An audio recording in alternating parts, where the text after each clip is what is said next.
जय महाराष्ट्र। लोकसभेची निवडणूक झाली आणि भारतीय जनता पक्षाचा दारुण पराभव झाला। एकंदरीत भारतीय जनता पक्षाचा जो आत्मविश्वास होता तो कुठेतरी ढासळला आणि विधानसभेच्या निवडणुकीच्या तोंडावरतीच अनेक पदाधिकारी सोडत चिठ्ठी देत शिंदे गटाला रामराम ठोकत आणि भारतीय जनता पक्षाला रामराम ठोकत इतर पक्षात म्हणजेच महाविकास आघाडीकडे जाण्याचा प्रयत्न करत आहेत। मित्रांनो, बातमी अतिशय महत्त्वाची, भारतीय जनता पक्षाला धक्कादायक आणि ठाकरेंसाठी अतिशय आनंदाची बातमी। जाणून घेण्यापूर्वी चॅनलला सबस्क्राइब करा, व्हिडिओला लाईक करून शेअर करा। पिंपरी चिंचवड शहरातील भारतीय जनता पक्षाला गेल्या 2 वर्षापासून सुरू असलेली गळती थांबता येत नाही। अशाच आतापर्यंत 4 माजी नगरसेवकांनी पक्षाला सोडचिठ्ठी दिली।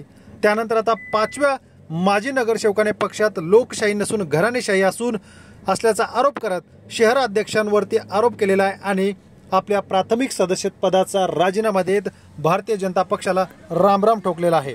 2017च्या महापालिका निवडणुकीत भाजपचे 77 नगरसेवक निवडून आले होते।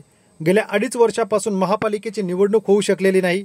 भाजपचे माजी नगरसेवक वसंत बोराटे, तुषार कामटे, माजी नगरसेविका माया बारणे, प्रियंका बारसे यांनी राजीनामा दिला आहे। त्यानंतर आता माजी नगरसेवक संदीप कसपटे यांनी भारतीय जनता पक्षाची सोडचिठ्ठी दिलेली आहे। एकंदरीत बघता पिंपरी चिंचवड पुणे महापालिकेमध्ये आता अजित पवारांना सोबत घेतल्यामुळे भारतीय जनता पक्षाला पदाधिकारी, नगरसेवक, शहर प्रमुख सोडचिठ्ठी देताना दिसत आहेत।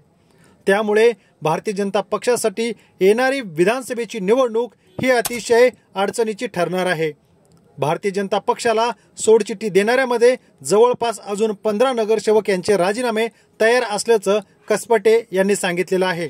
येत्या काळामध्ये उद्धव ठाकरे यांच्या सेनेमध्ये आपण पक्षप्रवेश करणार असल्याचं सध्या त्यांच्या कार्यकर्त्यांमध्ये कुजबूज सुरू आहे।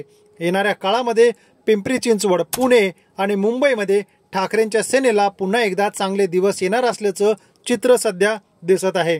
आपल्याला काय वाटतं यांच्या जाण्याने भाजपला धक्का बसलाय का? कमेंट करा व चॅनलला सबस्क्राइब करा। धन्यवाद। जय महाराष्ट्र।